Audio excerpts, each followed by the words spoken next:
Salut et bienvenue à ce mini entraînement, cette mini pause active où on va vraiment se concentrer sur les poignets. Donc on va commencer debout, mais ça se fait très bien à une place de travail informatisée, assis aussi.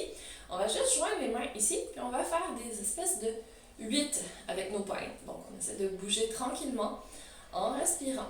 Et là, on remarque qu'on a fait les 8 dans un sens. On va essayer de changer de sens. Donc on va repartir, hop, à l'envers. Ça se peut que ce soit un peu moins fluide. C'est pas le côté instinctif. C'est pas grave. On respire encore. 2, 1. Excellent. On peut secouer un peu les poignets.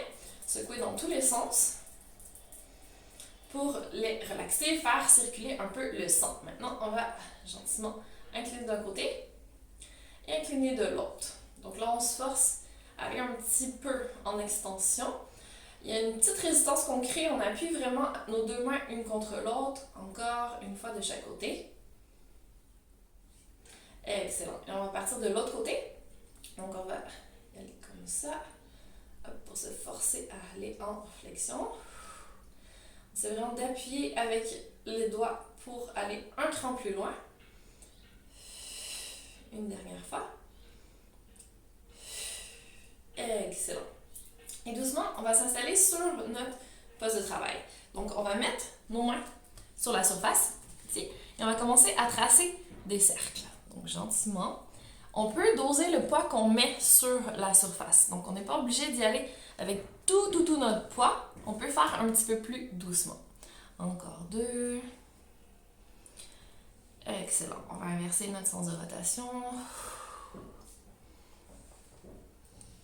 Magnifique. Encore une fois de chaque côté. Un cercle, quoi. Et on va tourner les doigts sur le côté. Cette fois-ci, on va juste faire des petits mouvements à droite, à gauche. Donc, je conseille de mettre les mains à peu près à la largeur des épaules. Moi, je suis juste un petit peu moins que ça. Encore 2. Excellent. Et on va aller de l'autre côté. Ici, on peut faire des petits mouvements avant, arrière. Et quand on va en arrière, on essaie vraiment de garder les paumes appuyées sur la surface, non pas qu'elles décollent. Encore 2. Excellent. Et doucement, on va aller sur le dos des mains. Encore une fois, on dose le poids qu'on met sur nos mains pour pas que ce soit trop violent. On essaie de ne pas se laisser écraser. On allonge au maximum les coudes.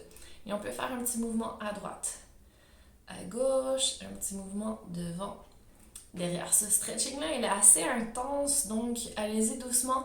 Si vous n'arrivez pas à vous poser plus que ça, que vous n'êtes pas à plat sur la surface, pour aujourd'hui, c'est pas très grave. N'hésitez pas à continuer à faire l'exercice et les fois suivantes, ça va devenir de plus en plus facile. Si c'est vraiment trop avec le poids du corps, on peut faire juste nos exercices comme ça, faire petit pour pas aller chercher trop de poids, puis essayer d'y aller vraiment tranquillement pour pouvoir gagner en mobilité, pour surtout étirer les muscles des avant-bras. Donc quand on tape beaucoup à l'ordinateur, quand on fait un travail qui est très manuel, les muscles des avant-bras sont sollicités très constamment, donc avec des mouvements répétitifs ou avec beaucoup de contractions statiques. Donc dans tous les cas, les muscles ont besoin de se relâcher, le sang a besoin de circuler pour amener de l'oxygène, de l'énergie, et ça permet de récupérer. Donc de prendre une petite pause de temps en temps, juste relaxer un peu les bras ou faire des petites contractions relâchement pour faire circuler, ou encore étirer pour vraiment lâcher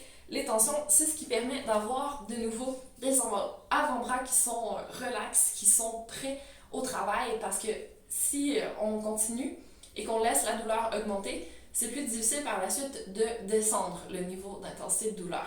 Donc ça vaut le coup de faire des petites pauses comme ça régulièrement, voire à toutes les heures si c'est possible. On peut faire juste 1 ou 2 exercices, puis après continuer, ou juste secouer, ou juste masser un peu. Tout est possible. On peut tapoter aussi si on a vraiment besoin de relâcher les tensions.